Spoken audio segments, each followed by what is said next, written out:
What's up, DAW Nation? Welcome back to another episode of Behind the DAW. And in this week's episode, we have Omar. We have Omar Davis, also known as Moore Kismet. Now, if you don't know who Moore Kismet is, how, why, when, they are amazing. They're one of my favorite producers out there. Did you know, were we aware that Moore Kismet was the youngest person ever in history to perform at EDC? Pretty freaking amazing. I wonder if listening to a podcast about them would be enticing. Absolutely. In this week's episode, we're going to learn about how the EDM industry has become less inclusive over the years and how we can fix that. One of the biggest things that we talked about in this episode is the idea of maintaining relationships over all else, over business affairs. I don't know if I should say affairs. I don't like that. Over business dealings, over friendships, family, all that kind of stuff. How do we maintain relationships specifically with people that we don't agree with? In fact, you may hear things in this podcast that you disagree with, and that's okay. How do we disagree with people amicably? We're also going to talk about Moore Kismet's experience with being a non-binary person, as well as a bunch of other things. By the way, if you're brand new to Behind the DAW, this is a podcast series where we interview music producers, singers, songwriters, music industry experts, and everyone else that's even remotely close to that on an emotional, philosophical, branding, marketing, and music business basis. Basically, we cover everything that you need to know inside of your music career, except the technical side. That is all covered on our In the DAW series. Go check that out. And in every single episode, we have a free download. And in this case, we have a free download from Moore Kismet. You can get it down in the description. And DAW Nation, if you like this episode, then you are absolutely going to love The School Bass by AU5. This is AU5's definitive sound design masterclass. It's his flagship course teaching you his sound design system that he has used for the last 15 plus years. It'll teach you his system of creating an unlimited amount of sounds, rhythms, textures, bass, blasters, leads, chords, drones, any sound that is conceivable. This is the same sound design system that he has used on over 200 songs. And if you want to learn more about it, you can head on over to dawnation.net/schoolbass, or there's a link in the description. But DAW Nation, with all that out of the way, let's go behind the DAW with Moore Kismet.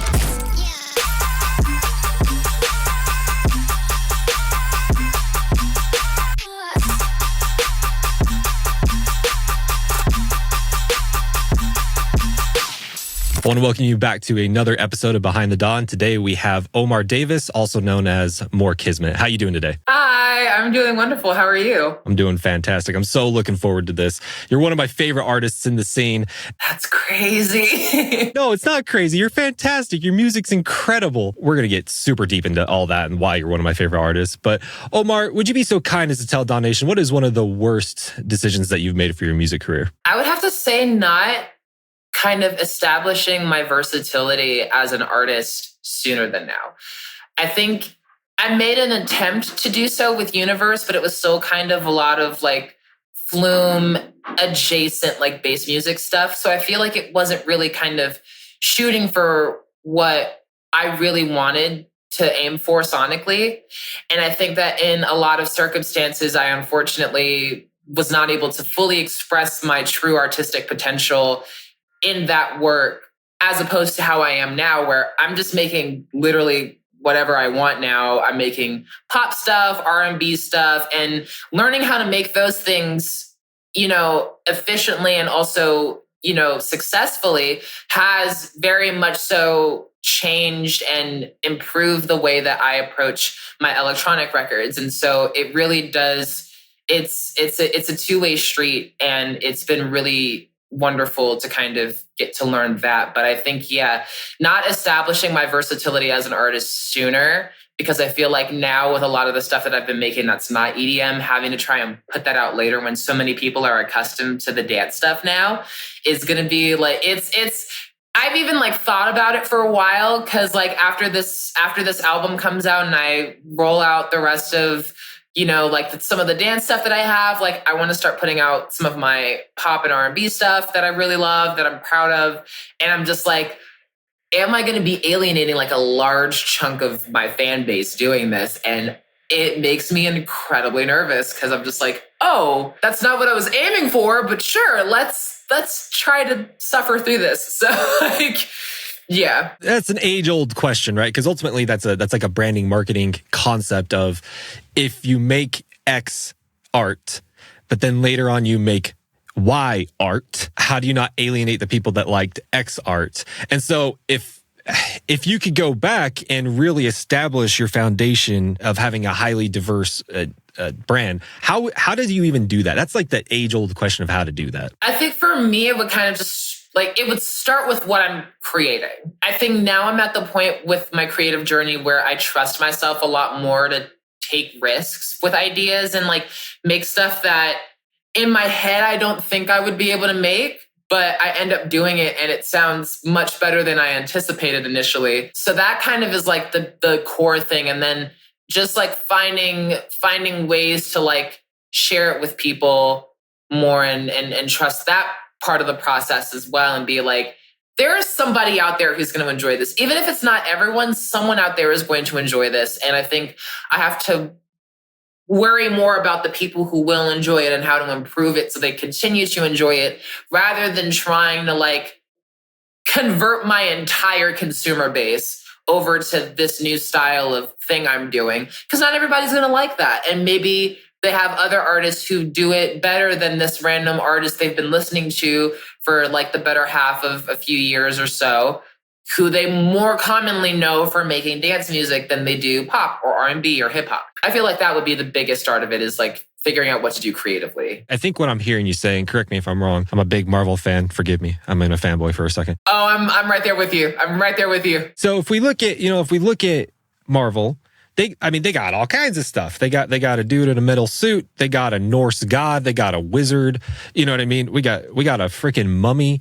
We got the whole roster here, but yet there is still a consistency with it. And so I've pondered on that. It's okay, they've kind of nailed it in a way. They have all this diverse stuff.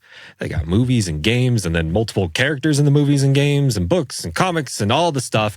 And I have to wonder is the reason why is because they have the core of their brand. They have the really thing at the center that it's no matter how you change the color of the thing in the center or take a different picture of a different angle of the thing at the center or whatever, it's always that thing of the center, that core piece. Is that what I'm hearing? 100%. And I think using Marvel as an analogy and very subtly sneaking Moon Knight in there, by the way. Don't think I didn't catch that. Thank you. I know you got that.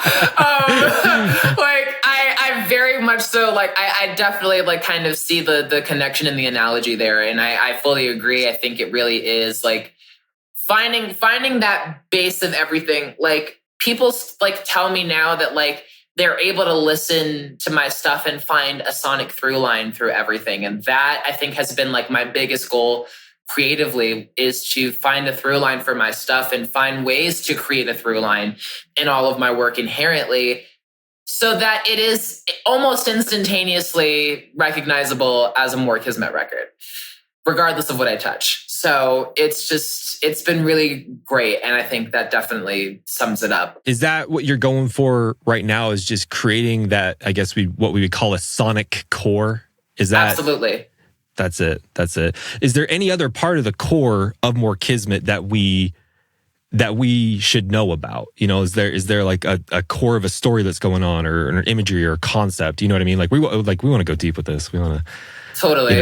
Yeah. Is there anything like that we need to, that would be amazing for your listeners to know about? Everything is it's me. It is my interpretation of these ideas that I hear, that I want to try, that inspire me, that make me kind of rethink in some ways the way I'm approaching creating music and art. It's different pieces I've seen, art pieces I've seen, different novels or different articles and stuff that I've read, different TV shows I've watched. There are so many different things that make up who Omar the person is. And every single thing done from Moore Kismet spawns from Omar the person. Every single story, every lyric, every arrangement choice, everything, it stems from me. I'm very intentional about the things that I do. And I want to make sure that, even if it's kind of intended to be a little bit of a sillier song, it still feels very intentional and you're still able to kind of assign your own connection to it. Because at the end of the day, I am just kind of creating these things that I want people to find their own emotional semblance to and their own emotional connection to. You said something, and that is kind of blowing my mind right now, because I'm realizing it's not just for you, it's for all of my favorite artists, and not only just my favorite artists, but really anyone who creates music, is that one of the reasons why you are attracted to someone's art or someone's creative process is because the way that they interpret things, the lens in which they see the world is fascinating to you, and that's why you keep coming back to them. And so that, you know, if we put on the Moore Kismet goggles, wonderful goggles, by the way, they're just strapping goggles, if I'd say so. And so every time I put those on, it is so fascinating to see the world through your lens. You see what I'm saying? Does that resonate with you? Do you feel like that's an accurate way of saying that? Honestly, yeah. Like, I feel like it is inherently my way of connecting with these artists and these things that they do in their work that makes me kind of think of like, oh, I didn't think to do this with like, even just things as like minuscule as specific sounds, like just like different sound design techniques, different concepts. I'm just like, I'm listening to this and I'm just like, this hits a certain way. How can I do that? Like it makes me like I'm actively rewiring my brain every single time I listen to something that really challenges my way of thinking about how music is being created. That was such a good answer. And Daw Nation, make sure to stay all the way to the end, because Omar is going to share their best decision that they have made in their music career. So before we started recording, me and Omar, we were talking, or Omar and I, is that the proper way to say it? English is fun. So we were talking before, and Omar was talking about their concern about the EDM scene, how it's lost its focus on being inclusive, because that's at the core of it, right? It kind of feels like it's moving towards a vibe of exclusivity. Let's hear more about that. Where do your concerns lie? I think it really does lie like singularly in that I feel like more people are just treating people very disrespectfully and like very rudely at shows, and they're kind of pushing people away from creating enjoyable and memorable experiences for themselves. I think, one person will ruin the fun for everyone else simply because they want to. And it's really just, it blows my mind that kind of a lot of people have that mindset, and that people are genuinely that willing to like go out of their way to piss people off and make people uncomfortable and make people feel unwelcome, when that's the complete and utter antithesis of what this scene was built as and what it started as and what it should have shaped into. I've said this time and time again, and like there are articles about this. So like anyone who feels that like I'm misspeaking or I'm saying it wrong, there's literally a Billboard article that gets quoted every time this conversation is had on social media, in public, like everywhere.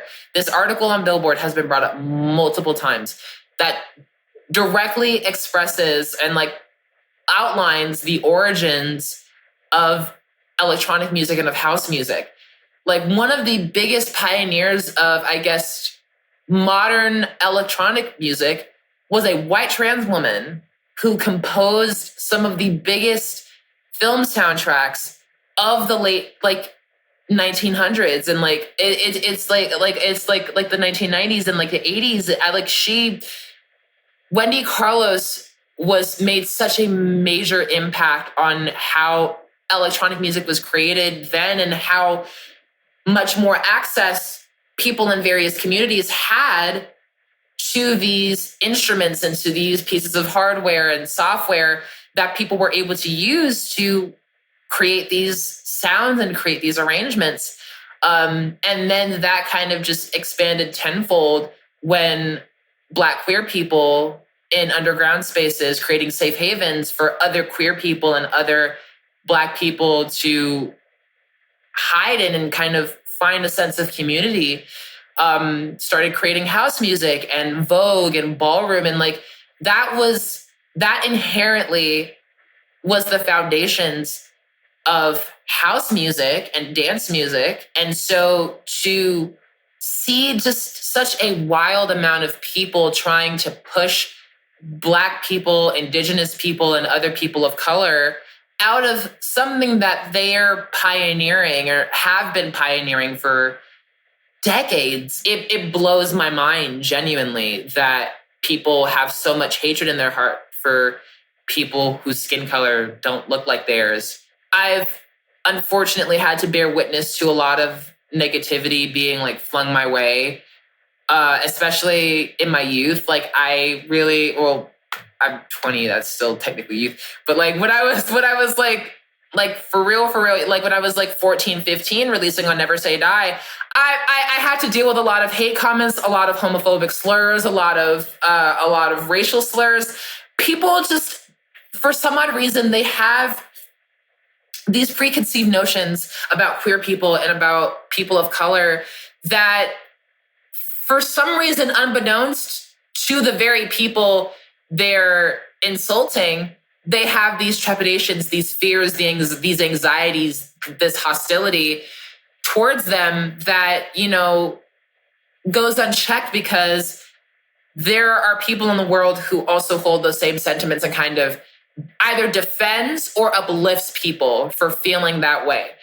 It's almost like it's intentional alienation and isolation from people. And in turn, how that has kind of plagued the scene. Like, I think the way that like conservatism is like plaguing the scene right now and like plaguing people's mindsets towards giving more talented people of different cultural and, you know, like background, like cultural backgrounds, gender backgrounds, like other lives, like people who are just within marginalized communities, period. There are so many incredibly talented people who are at a substantial disadvantage because of the lack of resources provided to them, because they are this person within this community pursuing this particular form of music that does have an audience, but that audience is not as accepting of their identities as one would hope.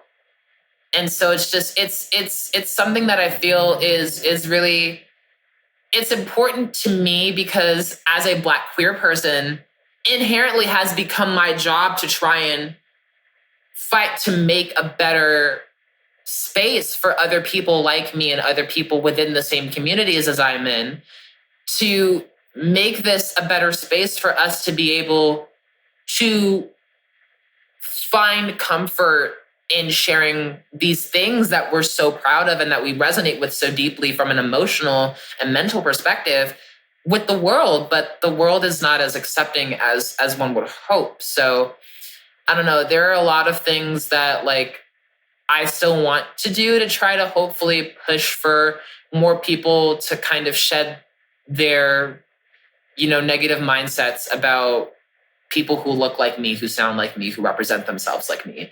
And I still have a long way to go, as do a lot of other people within the scene and in the community. But I think it just starts with being kinder to each other. So we have to be there for each other, even if there are differences we have that are unresolvable, because like, it's just, and I'm not saying like completely put everything to the wayside, but I'm just saying like, even if you feel this way about someone, like just treat them with basic human respect. That I feel is like such a huge thing that has been lost. Like we're not treating people with common decency at all. First off, sorry, I shouldn't have done that when you were drinking. It's okay. I do that all the time. Just beautiful.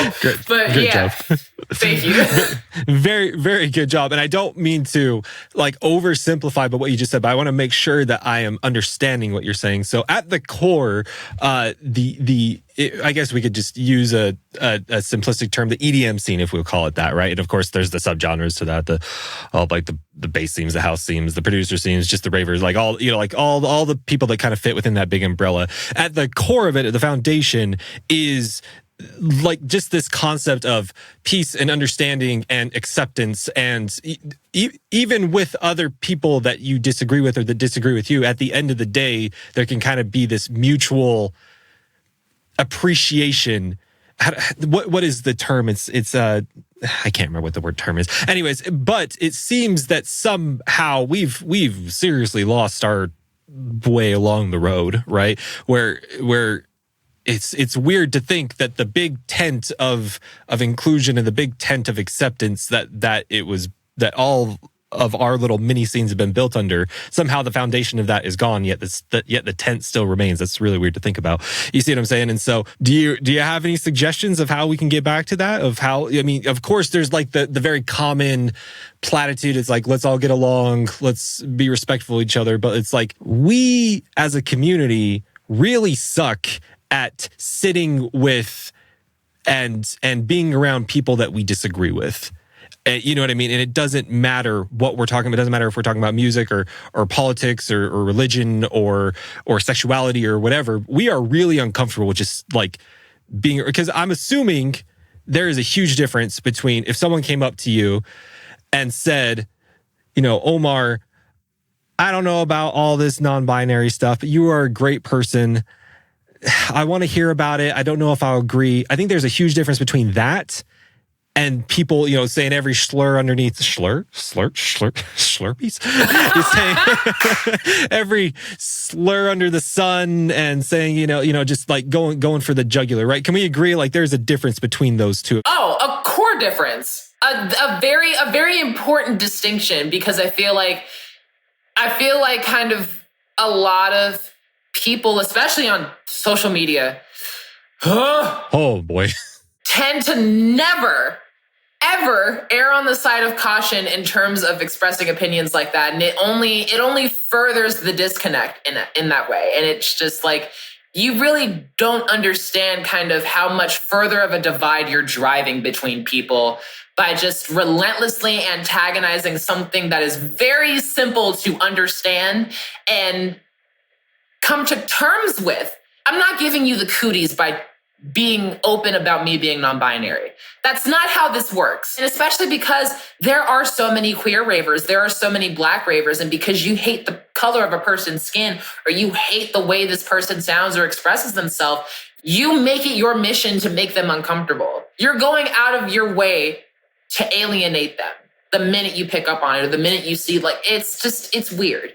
It's extremely weird to me, and whatever it is, like, I can say it needs to stop, but like it starts with us actually kind of like taking the initiative and like really making a better effort to stop antagonizing people who are different from us in the ways that like we have no control over. You don't have control over the color of your skin. You don't have control over who you love. It doesn't make sense to me why people are villainized for expressing themselves the way they are. And like there's a very stark difference in that way. I've tried to sit back and be an observer of this kind of phenomenon, because what you're talking about is when two people disagree, it is fascinating to me why that escalates very quickly into like a fight and into aggression, into anger or fear or sadness, or you know what I mean?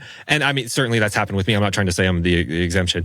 And that, because that's what's going on here, right? Is that is someone sees you living differently, believing differently, acting differently than them. Why does that cause anger? Why does that cause aggression? I think that, I don't know if it's 100% of the time, but I think a significant percentage of the time is that it's fear. They're afraid of something different. They're afraid of something they don't understand. Something, and I want to bring this up as a potential solution to this, right, is for me, whenever something like this has come up, because you remember I came from an extremely conservative Christian background. And so something that has really helped me is anytime I disagree with someone, my first kind of knee-jerk reaction is not to get upset with them. My first knee-jerk reaction is to be not confused. The other C word. What's not concerned. The other C word. Oh crap. What's the like when you're interested, the C word, this like, I'll just use interested, is to not be afraid, but is to be interested, is to be like, why do you see it that way? Why do you feel that way? Because I have this personal belief, until I can articulate your argument better than you can articulate your argument, I am not going to criticize your argument. Does that make sense? So how do you feel about that? Would that solve a lot of the issues that we have in our scene if people if they switched out fear and anger and replaced it with curiosity. That's the C word. That's the one I was looking for. I was getting closer in my mind too. But honestly, yes, I think that is a very huge stepping point to kind of eradicating that sense of fear and anxiety towards people within marginalized communities. I think that's a very huge step, and it's going to take a while, I feel, because a lot of people are kind of set in their ways, and they handle certain situations a certain way because it benefits them and their psyche. But like I genuinely feel like that is such a huge stepping point into kind of figuring out a way for us to be able to improve our collective understanding of each other and hopefully kind of restore this space to an area where we're not just saying plurd as a gotcha to people to try and be like, oh, you're being rude, remember this. Like, no, we're not being rude. And we all are genuinely living by this pillar that this modern rendition of our scene has been built on, that a lot of people have failed to kind of like really connect with. I could foresee a portion of the people listening to this podcast saying, oh, I'm on board. Like, absolutely. Like, I'm down. That sounds fantastic. I could also foresee a portion of the people being like, I don't know. And another portion being like, count me out. There's no way. And I think if we kind of clarify the vision of what you're talking about, I think we can take, the steam out of the kettle with that. And what I mean by that is, I don't believe what you're saying is, and you've already articulated this, so I know you're saying this. The goal is not to have everyone look, feel, act, believe the same way that you do. The goal is to have compassion and create space for people who think, act, believe differently than you do. Is that correct? Absolutely. 100%. Oh boy, we got a long ways to go with that, man.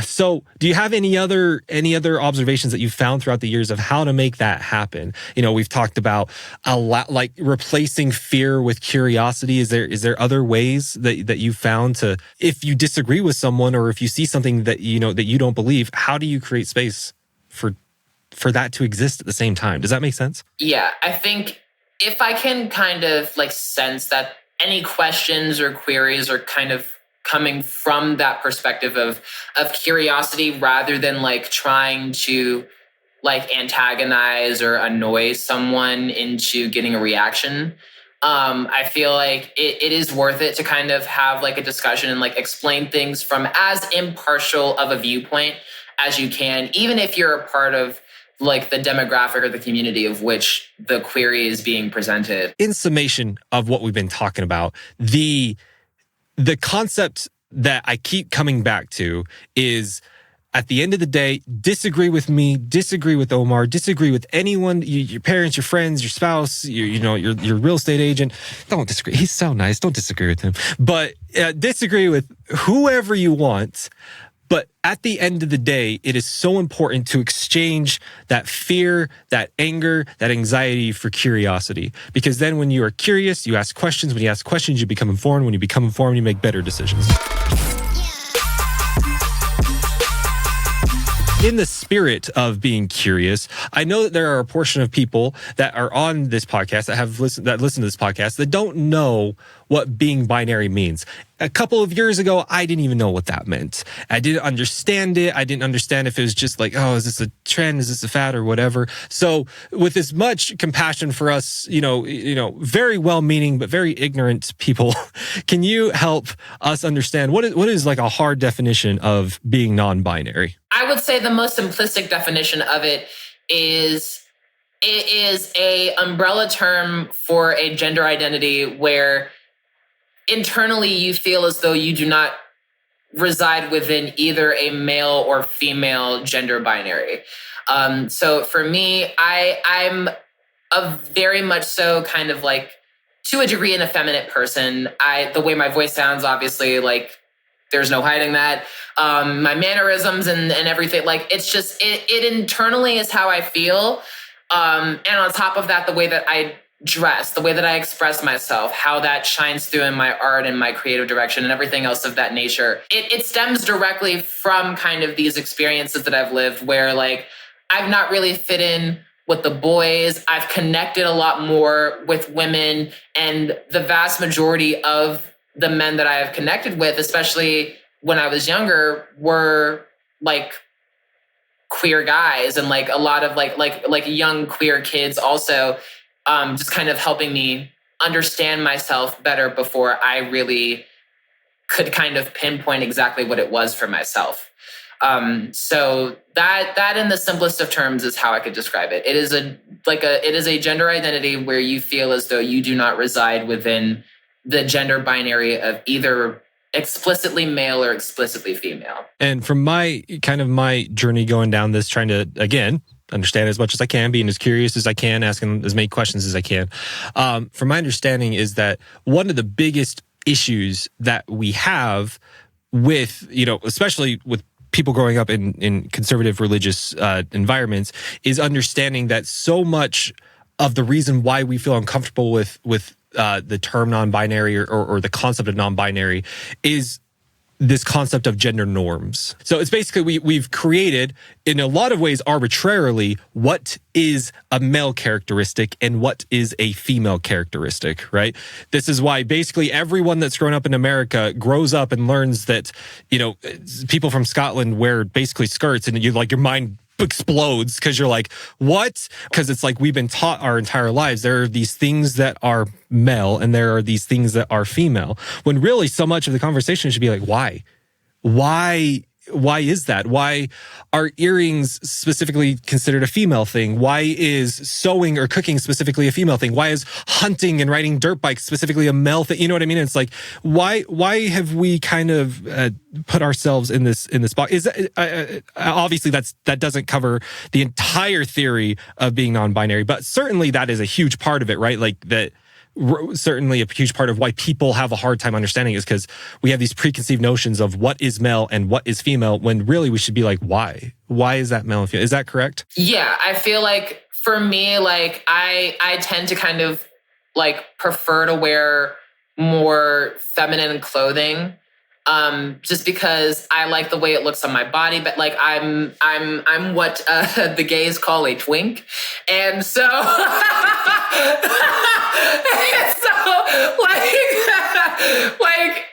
inherently my body shape does not lend for me to wear masculine clothes in a way that it actually looks good on my body. And it doesn't make me feel comfortable because I very much so look like something I don't feel I fully internally represent myself as or present myself as publicly to anyone, whether it be as Omar or as Moore Kismet.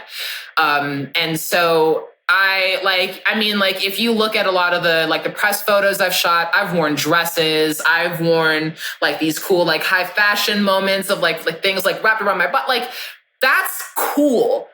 And like, I connect more with imagery and like clothing like that, because in my mind, that is the way I am choosing to let the world perceive me.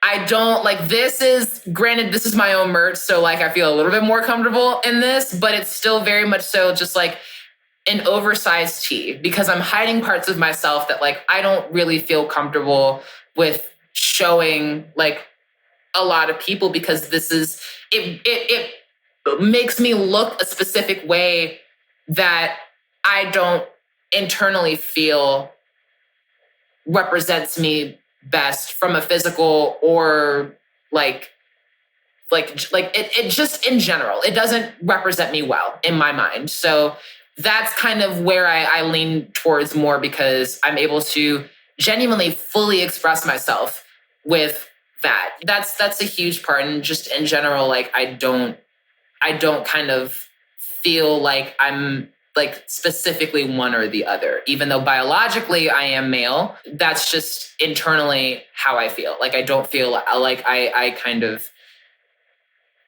in like this very nice limbo state that kind of like very rarely falters. Like it's like, this is like the stability of it. Like it's just very mildly shaky, but it's right there. And that's just me. So for those listening, where do you draw the line between being transgender and being non-binary? Where's the distinction between that? And can they exist at the same time? They absolutely can exist at the same time. I know a lot of people who have, and I will say, to kind of segue into my answer, I feel like the biggest point of it is like actually transitioning. Because I think with trans people, there are things that with like trans people who are genuinely like, I am male or I am female and I need to transition to the opposite sex. Those are steps that they have to take to feel more comfortable in their body, and to feel more comfortable presenting themselves as they were meant to present themselves.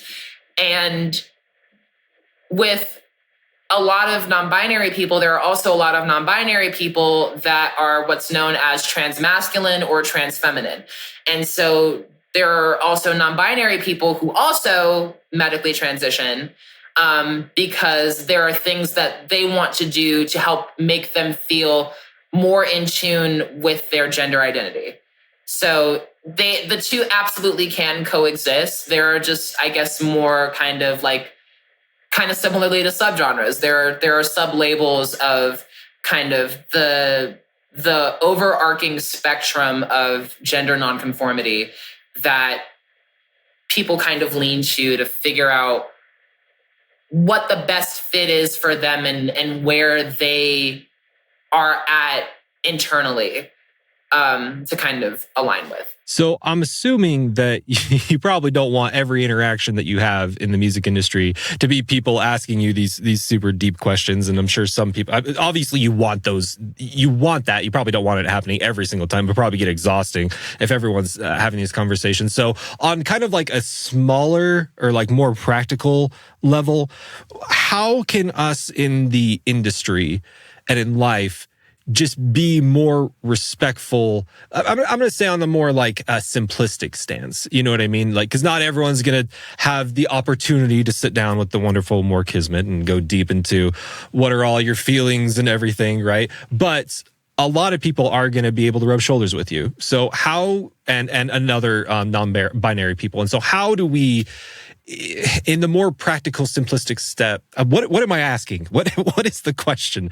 The question is like, yeah, how do we be more accepting of you in the industry? That's really the question that I'm trying to get at. I think it just starts with basic respect. I think it is as simple as, get ready for this one, folks, pronouns.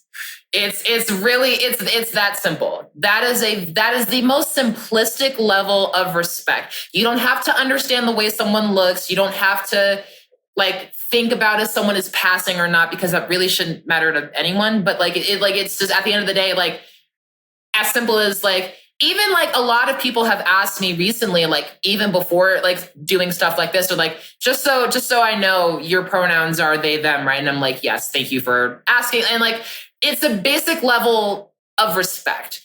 And regardless of, pronouns have been in the English language since the dawn of time. So to act like it's this big thing and it's not a part of the English language, and that it's so heart-wrenching to have to use someone within a marginalized community's correct pronouns is mind-boggling to me. It's incredibly simple. And so that I feel is that is the core thing. But then another thing is just taking in more positive information and trusted, vetted information about the truth behind our communities and behind our purpose and why we're here and how it came to be and why, we are who we are and why we represent the way we represent. It's as simple as that, honestly, for me at least. I have never understood, and I have tried to understand why people get so upset with using other people's pronouns, because we use individual names all the time. We avoid certain harmful nicknames that people used to have because they've asked us to. You know what I mean? If for those of us that have learned Spanish, Hi. We learned that in Spanish, there is a whole separate conjugation of words that we use to respect people, and so this is so strange to me. And I don't understand that. And I know some people, it's like, I refuse to say they, them. I refuse, if they're transgender, to go by their preferred pronouns. And I just don't understand it. I really don't. My dad used to call me Beaver. Why? Still don't know. I hated it. It was a name that he would call me, and I hated it. You know what I mean? And so when we got older, I said, Dad, can you please stop calling me Beaver? It's weird. You know what I mean? He's like, oh yeah, the only reason why I say that is because it's another word for pussy. And I'm like, what the heck? This whole time? Wait! This whole time? But regardless, right? And even, some of his friends would call me it and stuff like that. And eventually got to the point where I was like, hey, please stop. I don't like it. It's disrespectful. And they did. They stopped. How is that concept any different from calling someone something that they want to be called? I don't understand it. All you're doing is just using a different word in place of like what you thought you would use based off of the way that you perceive their looks. It's incredibly simple. For the listeners that, they're still ideologically wrestling with the concept of non-binary and transgender. They're still not fully on board with that. Again, there's space for you here. It is okay.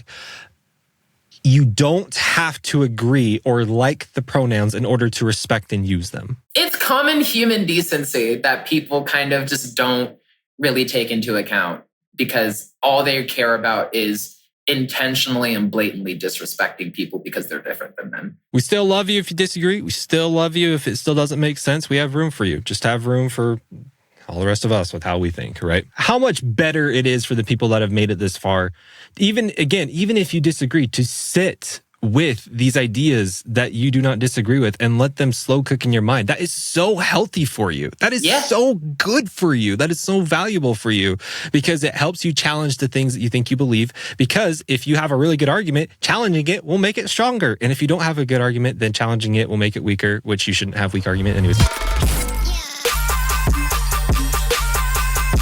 Something about our wonderful resident Moore Kismet is you have accomplished so much in your early years, in your formative years. Like most of us are in our 30s now, late 20s, mid 20s.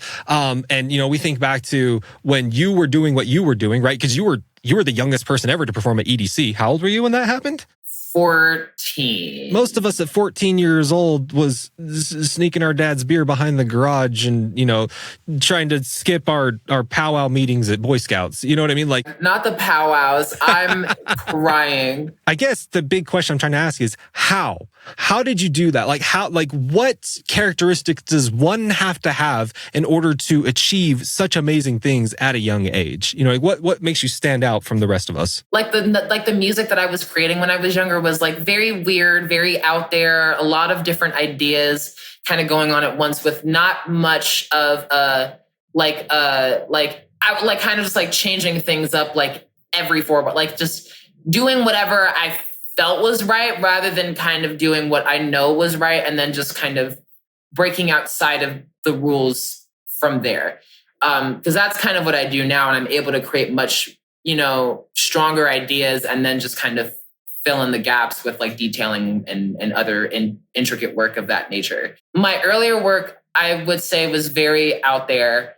And I think that mixed with the fact that for what it was at the time, it was of a very high quality production wise as well, that a lot of people kind of just gravitated towards it. And then once I was able to start playing shows, I was really trying to kind of piece together like what my goals were and what my purpose was. Cause I had been watching like all the EDC live streams when I was young. And so I was like, I want to play here someday. I want to play at Coachella. I want to do this.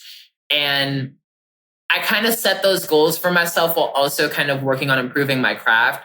Cause initially, like, I was just like, if the music is good, these people will find me. And that inherently is kind of what happened. Like a few years into me releasing on Never Say Die, especially like during the pandemic, I had started like meeting agents and stuff over Zoom meetings. And actually think I might want to like mildly ratify my answer for the beginning question. Worst decision I think I ever made was fumbling the great and incredible Lee Anderson as my agent when I was 16 years old. And here's the thing. I am so incredibly honored and grateful to have worked with the agents that I worked with at UTA and at Wasserman in my youth. But if Skrillex's agent comes knocking at your door and you take like a week to respond, girl, you done up. Like, you, and I was just talking about this with a friend the other day, and like, he didn't know that like that conversation happened. And he was like, you had a Zoom meeting with Lee Anderson? I was like, yeah, but like, it took us too long to get back with an answer. And by that point, he already had like so much on his plate. He had to move on, which was understandable. I fumbled Skrillex's agent, and I was like, decisions were made. And, you know, like, granted, like, honestly, though, like, in the grand scheme of things, because of kind of where it led me and the places I got to go to so young, you know, I wouldn't change a thing. So much began to change in two distinct scenarios. The first was releasing my second EP with Never Say Die, and then, like, almost immediately after that, doing Digital Mirage 2. Because Digital Mirage 2 is how Skrillex found out about me. At that point, like, him and I became mutuals, and we started, you know, conversing with each other. And I got to learn so much from him. He is such a wonderful human being. There are so many spaces that I'm very fortunate to have gotten to go into because I had people championing for me, like advocating for me to be a part of these spaces, and like straight up, like, I kid you not, I will never forget this as well.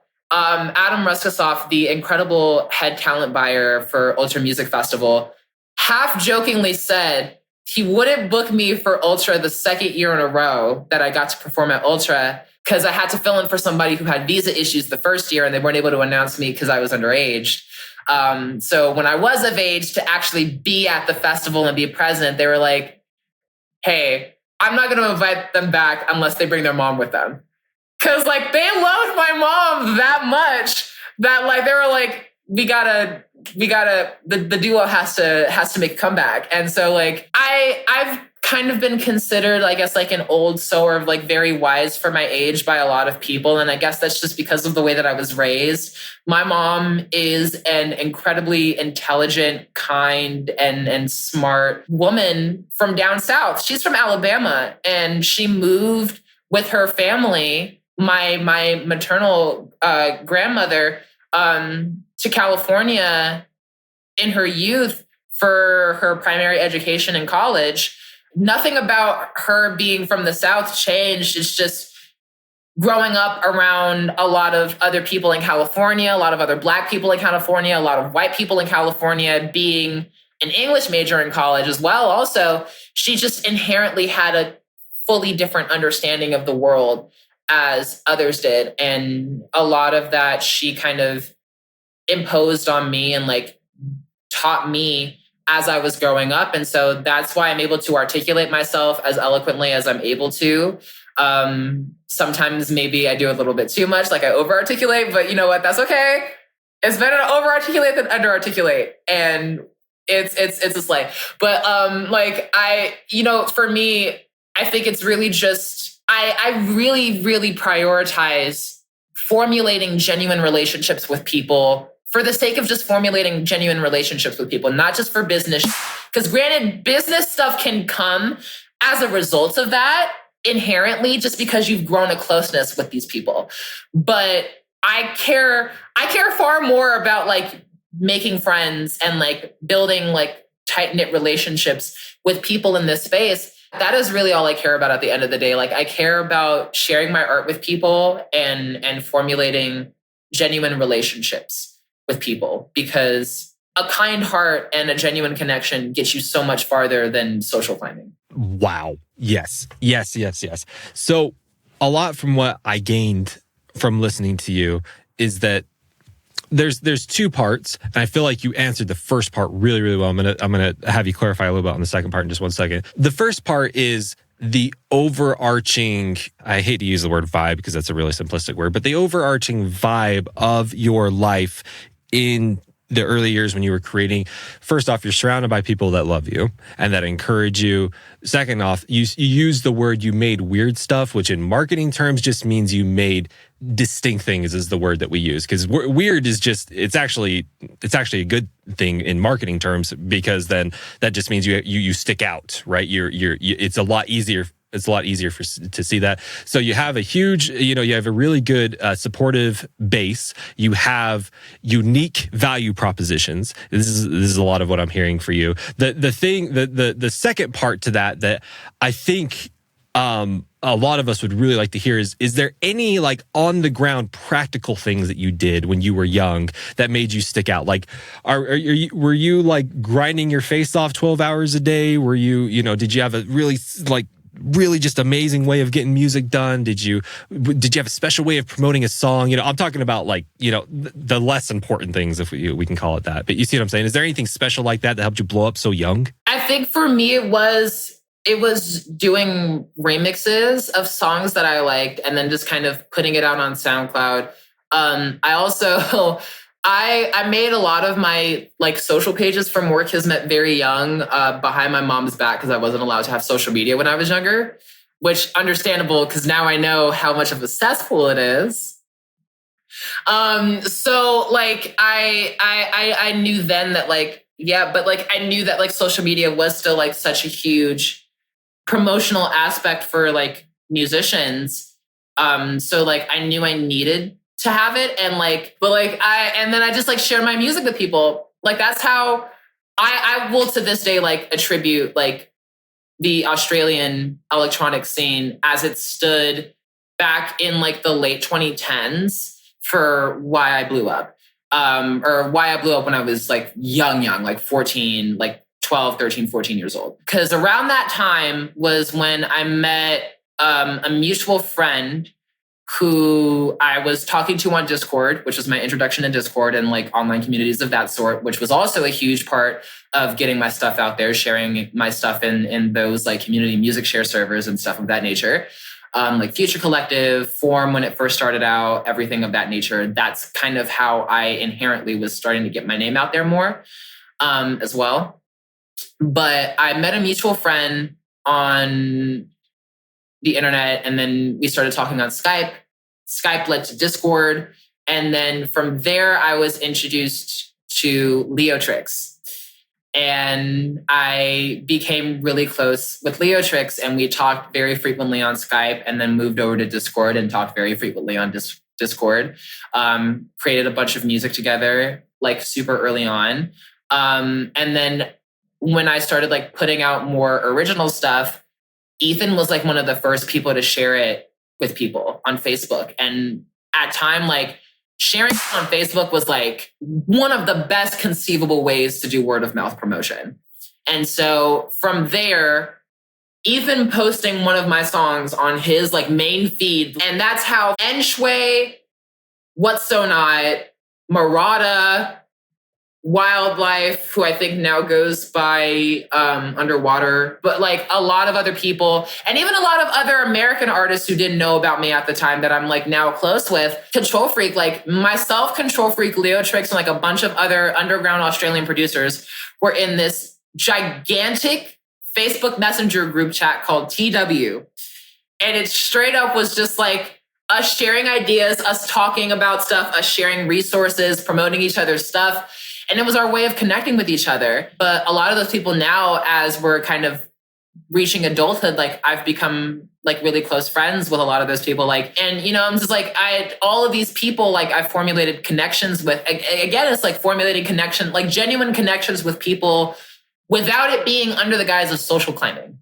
Because if you're formulating these friendships with people, inherently you're going to be supportive of each other. It's a two-way street, and you're going to be helping each other grow from an artistic level and a promotional level, inherently, because you guys are just close. It's not because like, oh, if I'm friends with this person, maybe I can get a collab. And because they have more monthly listeners and they have more followers than I do, then maybe some of their followers will come and follow me. Like, no, like I work with people like whose music I love. A lot of the people I've been working with are much smaller than me in the grand scheme of things, but they have some of the best music on the freaking internet. Why should I be limiting myself creating because they're not big enough and they're not helping me grow my profile? I made a song with someone smaller than me, and it's like one of my most popular songs.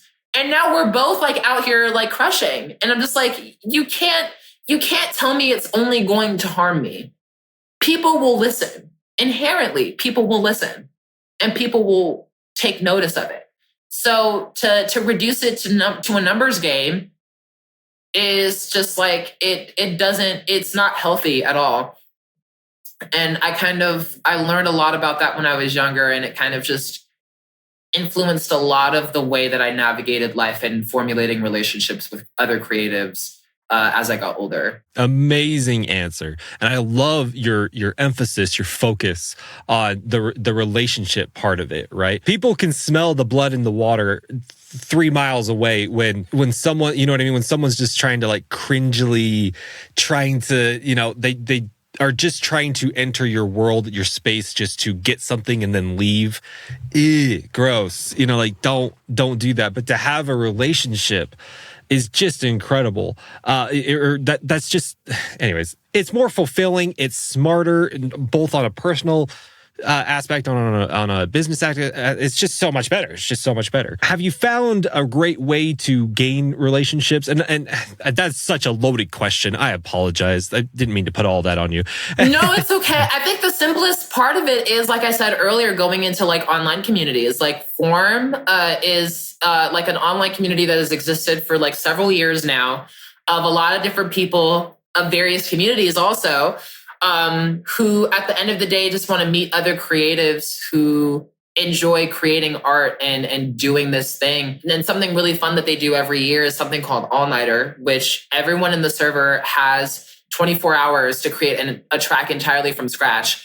And then you submit the track to the mods in the server. If the track kind of like piques their fancy, they'll select it to be a part of a long form compilation album where all of the proceeds from stream revenue and purchases on Bandcamp and other platforms where you can buy music and stuff will be donated to a charity of their choice. And I think it's a really beautiful way to kind of utilize art as a way to enact genuine social change as well, while also meeting a lot of people and sharing resources with other people in the community to, you know, build upon that. But you're doing something for an incredibly good and necessary cause, a vital cause.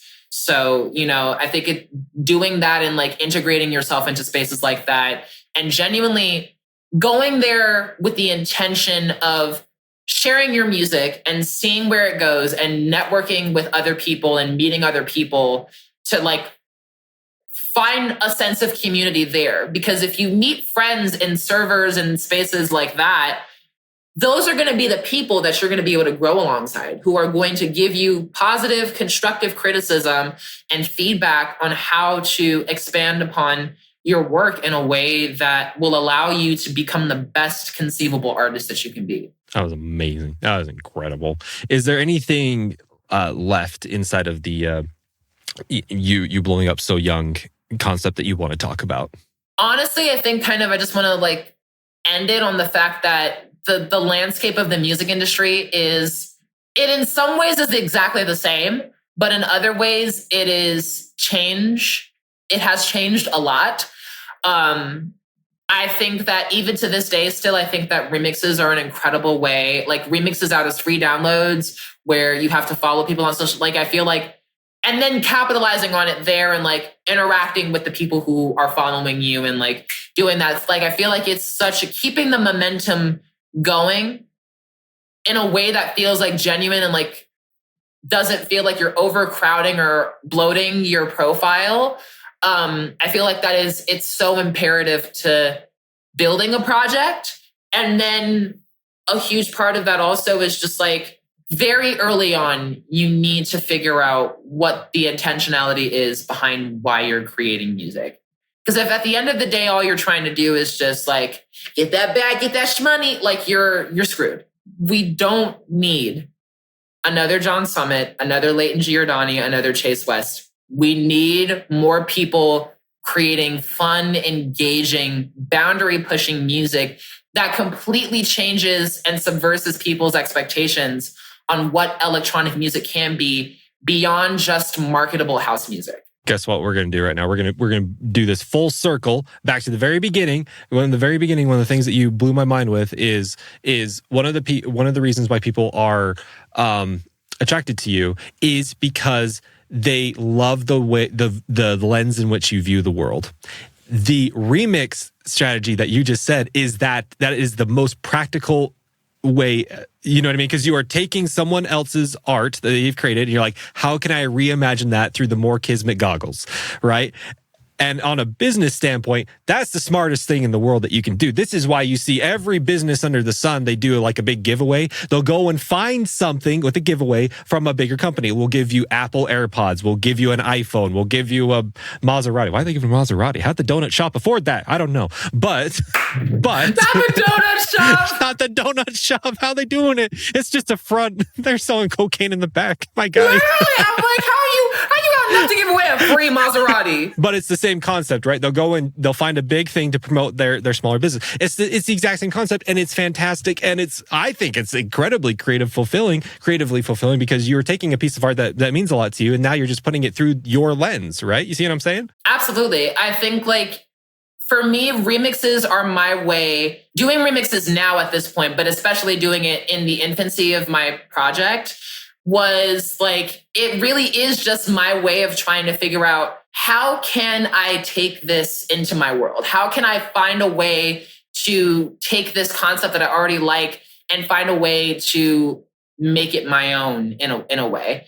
And it's a really fun experiment. And in turn, you learn a lot about yourself creatively, and you run into a lot of challenges creatively working on remixes, especially on official remixes or bootlegs, where you got to figure out how you're going to pull the vocal cleanly, how you're going to find a way to make a unique enough alteration of it to where you're engaging with both the people who might already be in your sphere now and the people who are fans of this artist and of this song and like kind of the popularity that it might have achieved, and finding a way to pull them into your world. I'm like, hey, this is my interpretation of this. If you like the original, I'd hope you'd like my interpretation as well. And more often than not, if the two songs in a way are kind of akin to each other sonically still, people will naturally be like, oh, I like this version, but wait, it's just like, it turns. So 100%. What's an unpopular or controversial opinion that you have about the music industry? Smaller electronic artists deserve better opportunities to be in front of people, singularly based on merit and their talent and their skill set, instead of just playing it by numbers. Because if all you're doing is playing by numbers because you want to drive ticket sales, which yes is important, you're depriving an entire audience of artists very, very similar simply because you feel they're not going to be able to pull enough tickets in, which I get it, but it's also like, you have to kind of factor in like how you're making an impact on people and like how you can bring other people into this world and give them an opportunity to then further set them up for success. I kind of just feel like a lot of them are like, they're creating I've been honest about this with a lot of people. It's a lot of like very formulaic music inspired by a myriad of different artists. And it's just kind of become a more mainstream-esque commodification of it. Like there are so many artists kind of, in my mind, trying to be like ISOXO, Knock 2, like even like people are like copying Viperactive now. And I feel like Viperactive's style for the longest time has been like, it's pulled from a myriad of different things that in turn have turned into what his sound is now. And a lot of people are mimicking that. It also does not help that everyone has access to Shadow Samples sample packs and uses it in the most simplistic, like, there's like drag and drop sounds. Okay, they're just saying that to market it to you. You know, you don't actually have to drag and drop it, right? You can find ways to make it more unique and make it your own. Like, you don't have to just make like ISO clone records like all the time, or Wink clone records all the time. Like, not everyone needs to sound like ISOXO. Not everyone needs to sound like Knock2 or Wink or Nico or Hamdi or Moody. Like, you have inspirations. Use those inspirations as fuel to figure out what pieces of their work you like the best and utilize those in a way that is unique to you and your own understanding of the world that you want to create for your music. I'm finding ways to make it my own. I'm not just creating something that feels like intentionally or unintentionally derivative of something that someone else has already established for themselves. So that I feel is like a very big thing. I feel like a lot of newer producers have not yet taken that leap of faith on themselves to seek out actually pulling from their inspirations in a way that allows them to create more unique work. And instead, they're kind of just making more like clone adjacent records.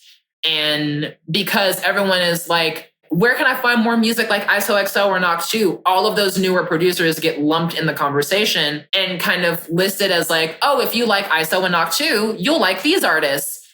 But it's like, if you like ISO and Knox2, just listen to ISO and Knock2. No, in a lot of ways, it ties back to our little Moore Kismet goggle conversation, where stop trying to copy the Moore Kismet goggles. It's fine if there's things about the goggles that you like that apply to your goggles, but you still need to find your own goggles, right? We don't need another ISOXO goggles. We don't need another Knock2. We need other goggles that are uniquely yours. Does that make sense? Yeah, absolutely. And I've been saying that for such a long time.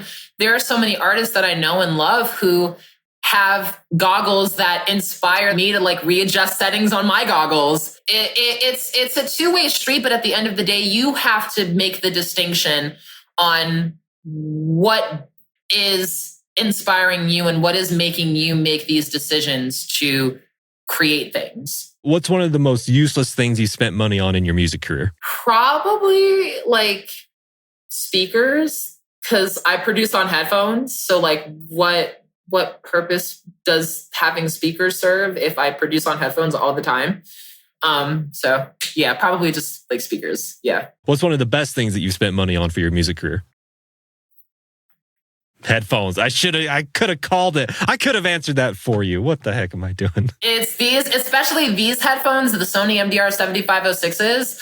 I for most of my life, I mixed and mastered and like worked on stuff on like very old, like it's called the Sony MDR ZX310AP wired on-ear folding headphones. Yeah, I used those for the vast majority of my career. And then when I got to do the Goldie Awards when I was young, they gifted all of the Beat Battle finalists a pair of Master Dynamic headphones, which were really cool. The only thing was the ears were like this big. So like they like barely fit over my big ears.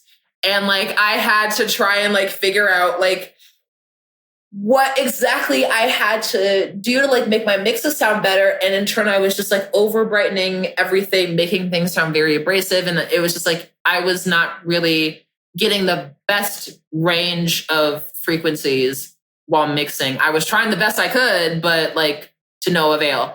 And then in a rare coincidence for me, I asked my dad for advice on something. And he gave me like advice on these headphones, the 7506s. And I got them and I've been using them ever since. This is the second pair I've owned. I got these as a graduation present from my aunt and my cousin. But these are so good. The mix feels so warm and the dynamic range is so solid across the entire frequency spectrum. My mix downs, in part because of these headphones, but also because I've gotten called a lot of disparaging names simply because of my mix downs. Dude, a lot of the hatred, people were like, oh, you British cigarette, your mix sounds are awful. Like that's legitimately like the kinds of comments that I would get very frequently for my Never Say Die stuff. And I'm like, okay, yeah, so maybe I need to improve that. Yeah, it was bad, but like that kind of was just like the kick in the ass. I needed to be like, oh, so maybe I need to try and reconfigure how I do this. And now I love my mix downs because I know what I'm doing. I know how to selectively brighten things to make things feel very airy and powerful, but I also know how to make it feel controlled and not abrasive on the listener. And these headphones were a huge part of that journey. So definitely the headphones. It always makes me so happy when I hear about people doing their their entire music project just in their headphones. That's so nice. That's so nice. It's so minimalistic. It just, it's so awesome. What's a plugin or music production software you think is overrated? Are you going to say Serum 2 and light the internet on fire? Are you gonna? I was going to say Serum 2, but I've been using Serum 2 so much recently that I can't lie like that. There are some really great presets in Serum 2 that I've been reverse engineering for my stuff that's really great. Spitfire, Lab Soft Piano. I used to use soft piano in like everything until Imagyro Piano came on the market. And the minute that Imagyro Piano and Imagyro Piano 2 came on the market, and then that had the audacity to co-develop Shearwater Piano, and Shearwater Piano is just as great with all the with 3 different instrument like modules and room settings. Like it was game over. You can have so many different intonations, and then on top of that, also Spitfire has substantially better piano plugins that are worth the money to shell out for than soft piano. Soft piano has very limited wiggle room for you to work with. And as I've tried to incorporate it in my stuff recently as a background layer, I've noticed that a lot more in trying to incorporate it. And I'm like, oh, I'm so glad I got this because this does not sound nearly as good as this sound. Imagyro Piano is a much more natural sounding plugin. If you use that, even if the melody is like right on the grid 24/7, it still sounds like a far more natural piano than Lab Soft Piano does. So I would say overrated now is Spitfire Labs Soft Piano. What is a plugin or music production software that you can't live without? Can't live without 3 times OSC. It is a native plugin in FL Studio that it is essentially a very simplified version of Ableton's operator. It has 3 oscillator modules that you can automate through different like basic wavetable shapes and white noise. And it also has the ability for you to be able to amplitude modulate the 3rd oscillator. A lot of the bass sound design that I do for drops and things of that nature stems from that plugin.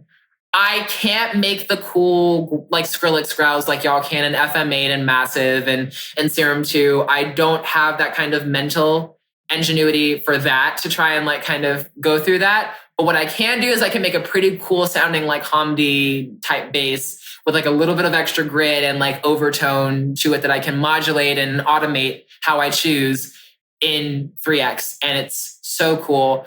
I honestly think FL's whole line of like native plugins for sound design are so powerful and very underrated. But obviously FL users like know just how powerful they are, especially FL users who make electronic music and bass music know how powerful they are because they experiment with it and they see what things they can do. And even something as simple as just making a very like bass level sound and then recording it or rendering it to audio and then resampling that and dumping a ton of post-processing on it. That in turn is also a really great like sound design thing too, because you're taking this very simplistic thing, or I guess Harmor and Citrus aren't really that simple, but like 3X, you're taking this very simple sound and you're rendering it out, and then you're finding these cool ways to like flip it around, stretch it out, make it sound even weirder and even cooler in theory. So yeah, I would say that for sound design. For mixing, it's again another native one. It's called Soundgodizer. It's like it's literally like a one knob OTT. It's like a really, really solid like bass level one knob, again, like dynamic compressor that like just like kind of squashes everything without taking away too many of the fundamentals. And if there is stuff lost, you can just bring it back with EQ and it works like tenfold. It is so phenomenal. Shout out FL Stock. Shoddy. Happier than a white boy saying shoddy. Oh, we're having too much fun here, Omar. What are we doing? I can't. Nothing better than a white boy saying shoddy. I'm crying. That's going on TikTok. That's the clip. So in summation, we have wandered into many, many wonderful topics. We've talked about the origins and the foundation of the inclusivity of the EDM space. We talked about what it means to be non-binary. We've talked about how you've had success as such a young person. Wow, that makes me sound so old. But so much success in your youth that's not helping it. And we talked about your rapid fire stuff. We've talked about so many different things. And that has brought us all the way to the end here to talk about what is one of the best decisions that you have made for your music career? Trusting myself more. I think the biggest part about my creative journey is the fact that I've been making so much music that I never in a million years thought I would be able to make, because I, for the longest time, kind of tricked myself into feeling as though I did not have the skill set or the mental capacity to be able to try and approach those ideas with the nuance that they needed. But really, all I needed was just kind of time and the ability to kind of like prove to myself through experimentation with these different sonic palettes and sounds that I was able to approach these things that I love so dearly. Like it's crazy to me to think that like now I'm making like indie folk music, which is like one of my favorite styles of music. And like pop punk adjacent stuff in my own style and making it sound good. Like never in a million years did I think I would have ever gotten to that point. Trusting myself more in turn has also allowed me to kind of open myself up more creatively, where now I'm like writing vocal demos for a lot of my stuff to like hopefully sing on it and like be able to perform it live someday. Like I want to become a better artist. And I can't do that without inherently trusting myself. So that I think is the biggest part for me. Is I feel like the best decision I made was just kind of breaking down that wall that I created for myself because of fear and anxiety towards approaching these different concepts and just doing it and like being there. I don't think I would be the artist I am right now if not for that, and just kind of being, even forcing myself into the position where I just needed to try different things and be content with trying different things. Even if they didn't sound great initially, they would sound great eventually. That is such a fantastic answer, trusting yourself. And I would I don't mean to take away from the spirit of that answer. Hopefully I'm going to be adding to it. It's trusting that the decisions that you are going to make are going to be fantastic, and trusting that the mistakes that you're going to make are eventually going to lead to your choices being fantastic, right? 100%. We all need to do that a little bit more. That's such fantastic advice. Omar, is there any last words you want to say before we wrap up this conversation? I just want to say thank you so much for having me be a part of this. This was really awesome getting to chat with you and talk about this stuff. I do have my second album coming out sometime in June. I'm very excited. It's like legitimately some of my best work to date. And again, it ties back to like trusting myself. This whole project was written kind of just like over the last 3 years or so, like post Universe coming out, where I needed a change. I needed a fresh step for myself. And a huge part of that was kind of reevaluating why I loved dance music so much and creating ideas that were my own interpretation of that desire I had to be a part of those spaces that I wasn't able to be a part of because I was too young, because people saw me this particular way, and just completely rewiring what people think Moore Kismet is within that particular part of my world, within the dance part of my world. I want to completely I want to show people that I'm so much more capable of just being the weird, colorful trap kid. Like I want to show everything, and I want to make it danceable. I want to make people dance. I want to make people laugh and cry and feel happy. Let this be a beacon of energy and light for people. I love this album with my whole heart, and it is by far the best body of work I have presented under the Moore Kismet alias to date. And I'm very excited for that. So that comes out sometime this June, and I'm very excited for everyone to hear it. Sup? I know you haven't gotten that free download yet. You should go grab it. You should go grab it right now. I'll wait. I'm not going to wait. Thank you so much for watching this episode. And if you want to join the school base, there is a link down in the description. Make sure to leave some comments of people that you want to see to come on the show. I'd love to reach out to them, love to have them on the show. And is there anything else? I don't know. Go check out our other episodes. Our other episodes are amazing, right? The last one with Nurko, amazing, right? You should go check it out. Oh, you haven't checked it out? Oh, how interesting. You should go check it out. Or the one with Underbelly, or Pixel Terror, or Ale Factor, or Nick Sherwink, or Kill and Void. You got homework. Get all that done before the next episode. I'm so awkward with goodbyes. I love you guys. You're awesome. You're amazing. See ya.